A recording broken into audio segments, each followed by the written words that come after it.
IPhone ভালো না Android ভালো? অ্যান্ড্রয়েড ভালো না আইফোন ভালো? হ্যাঁ ভাই, আমরা এই স্মার্টফোন দুনিয়ায় এটাই শোনাচ্ছি যে অ্যাপেল আর অ্যান্ড্রয়েড এরা পরস্পরের কম্পিটিটর, এরা পরস্পরের শত্রু। অ্যান্ড্রয়েড ওয়ালা আইফোন ওয়ালাকে পছন্দ করে না, আইফোন ওয়ালা অ্যান্ড্রয়েড ওয়ালাকে পছন্দ করে না। কিন্তু রিয়েলিটি এটাই যে এরা একে অপরের খুব ভালো বন্ধু। আপনি ঠিকই শুনেছেন যে অ্যান্ড্রয়েড আর আইফোন এরা দুইজন মিলে একসাথে কাজ করছে। এরা চায় আমরা যেন এটাতেই ভুলে থাকি আর এদের ফোন কিনতে থাকি, আর এরা পর্দার পিছনে খুব সুন্দরভাবে দুইজনকে জড়িয়ে ধরে কাজ করবে। হ্যাঁ, এরা যে আলাদা না, এটা আজ আমি আপনাকে খুব সুন্দরভাবে প্রমাণ করে দেব। এবং আজ আমি আপনাকে এদের নিয়ে এমন কিছু কথা বলবো যেগুলো খুব কম পার্সেন্টেজ মানুষ জানে, আর যেগুলো আপনাদের জানা খুব ইম্পর্টেন্ট, যেগুলো আপনাদেরকে জানতেই হবে। প্রথম কথা হচ্ছে যে অ্যাপেল আর অ্যান্ড্রয়েড এরা দুইজন মিলে আমাদের জন্য আলাদা আলাদা মার্কেট তৈরি করছে। শুনুন, অ্যাপেলের সমস্ত ফোন ফ্ল্যাগশিপ প্রিমিয়াম ফোন, এই জন্যই তারা তাদের সমস্ত ফোনের দাম হাই রাখে। 60,000, 70,000, 1 লাখ, এমনকি 1.5 লাখ পর্যন্তও চলে যায়। আর ওই ফোনগুলোকে কেনার মতো টাকা পয়সা আমাদের কাছে নেই। হ্যাঁ, আমরা ওই ফোনগুলো অ্যাফোর্ড করতে পারবো না। আমাদের কাজ হচ্ছে যে 20 থেকে 25,000 টাকা পর্যন্ত, আর এই 20 থেকে 25,000 টাকায় খুব ভালো একটা অ্যান্ড্রয়েড ফোন পাবো। এটা আমাদেরকে অ্যান্ড্রয়েড স্মার্টফোন কোম্পানি বোঝায়, আর এটাই ওরা দাবি করে। কিন্তু আপনি কি জানেন, আপনি 20 থেকে 25,000 টাকায় যে স্মার্টফোনটা কিনবেন সেটা মিড রেঞ্জ ফোন। হ্যাঁ ভাই, এটাই সত্যি, সেগুলো লো কোয়ালিটির মিড রেঞ্জ ফোন। বিশ্বাস না হলে আপনি একটু অ্যান্ড্রয়েডের ফ্ল্যাগশিপ ফোনগুলোর দাম দেখুন, একদম সেম আইফোনের মতো, 60,000, 80,000, 1 লাখ, 1.5 লাখ, ঠিক যেমন আইফোনের দাম। তাহলে এবার বলুন, আপনাকে বোকা বানিয়ে দিল তো স্মার্টফোন কোম্পানি? এবার আপনার মনে হচ্ছে তো যে এরা দুইজন মিলে খুব ভালো বন্ধু? হ্যাঁ, এরা দুইজন মিলে আমাদের জন্য আলাদা আলাদা মার্কেট তৈরি করে রেখেছে। আইফোন তার ব্র্যান্ড ভ্যালুর জন্য ফোনগুলোকে ফ্ল্যাগশিপ করে এবং দাম হাই রাখে। এই জন্যই যার টাকা কম সে অ্যান্ড্রয়েডের মিড রেঞ্জ ফোনগুলো নেবে, আর যার টাকা বেশি সে ফ্ল্যাগশিপ ফোন নেবে। আর একটা বিষয় আপনি খুব ভালোভাবে ভেবে দেখুন যে অ্যাপেল চার্জার দিচ্ছে না, হেডফোন জ্যাক রিমুভ করে দিল, এসডি কার্ড সেটাও রিমুভ করে দিল। এটাই অ্যাপেল আমাদের সাথে টেস্ট করলো। যখনই আমরা এটা মেনে নিলাম, তখনই তার বন্ধু অ্যান্ড্রয়েড সেটাই করতে শুরু করে দিল। হ্যাঁ, অ্যান্ড্রয়েড ও চার্জার দেওয়া বন্ধ করে দিল বক্সের মধ্যে।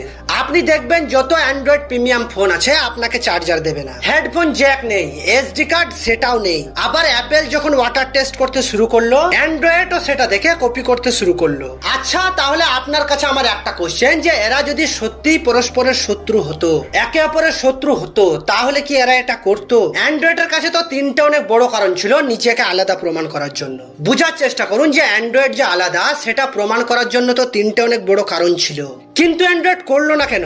এখনো কি আপনি বুঝতে পেরেছেন যে এরা দুজনেই এক? শুধু আমাদেরকে পাগল বানিয়ে এরা মার্কেট করছে।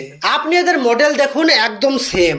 আবার এরা এদের ডেভেলপার্সকেও সেম চার্জ অ্যাপ্লাই করে, 30%। অ্যান্ড্রয়েডও 30% চার্জ দেয় এবং অ্যাপেলও 30% চার্জ দেয়। শুনুন, তারা চাইলেই তো 10% কম করতে পারতো। 10% ছাড়ুন, 5% তো কম করতে পারতো, কিন্তু না, তারা সমান সমান করছে। কেন?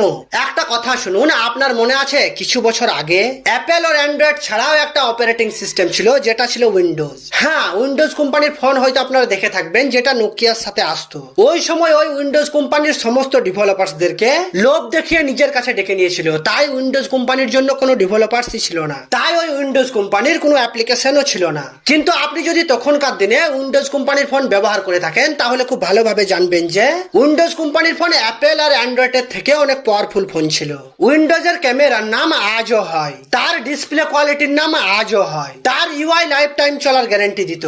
কিন্তু এত কিছু করার পরেও তাকে ব্যান হতে হলো। এই অ্যান্ড্রয়েড আর অ্যাপেল মিলে বাজারে তার চিহ্নটাও কোথাও রাখলো না। এরা দুজন মিলে উইন্ডোজ কোম্পানির সমস্ত ডেভেলপার্সদেরকে নিজের কাছে ডেকে নিল, কারণ এরা খুব ভালোভাবে জানতো যে উইন্ডোজ অপারেটিং সিস্টেম যদি বাজারে চলে, তাহলে আমাদেরকে উকি মেরে দেখারও লোক থাকবে না। এরা এটা খুব ভালোভাবে জানতো, তাই এরা সমস্ত ডেভেলপার্সদের চার্জ বাড়িয়ে সমস্ত ডেভেলপার্সদেরকে নিজের কাছে ডেকে নেয়। আর তখন উইন্ডোজ কোম্পানির কাছে এদের মতো বাজেটও ছিল না, যদিও এদের মতো বাজেট উইন্ডোজ কোম্পানির কাছে এখনো নেই। ঠিক এমন ভাবে উইন্ডোজ, ব্ল্যাকবেরি, পাম ওএস, ফায়ারফক্স এদেরকেও বাজারে আসতে দেয়নি। এটা এদের গেম প্ল্যান। ভাই, উইন্ডোজ ফোন তখন অনেক পাওয়ারফুল ছিল, তার ইউআই লাইফ টাইম চলতো। যে সময় অ্যান্ড্রয়েড হ্যাং হচ্ছিল, যখন মুখের মধ্যে অ্যাপেলের নাম নেওয়াটাও অপরাধ ছিল, সেই সময় উইন্ডোজ সেরা ছিল। অনেক কম সময়ের মধ্যে উইন্ডোজ অনেক ভালো বাজার করেছিল। শুধুমাত্র তার একটাই প্রবলেম ছিল যে তার অ্যাপ্লিকেশন ছিল না। আর অ্যাপ্লিকেশন বানাবেই কিভাবে? তার সমস্ত ডেভেলপার্সকে গেম প্ল্যান করে তো ডেকে নেওয়া হয়েছিল।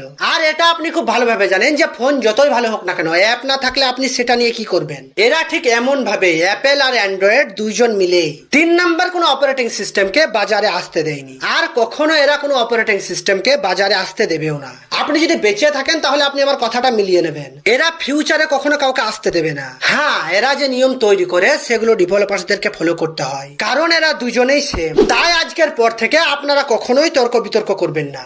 এই ভিডিওটা যদি আপনি এখনো পর্যন্ত দেখছেন তাহলে আপনি খুব ভালোভাবে বুঝে গেছেন এরা দুজনেই সেম, এরা কেউ আলাদা না, শুধুমাত্র আমাদেরকে বোকা বানানো হচ্ছে।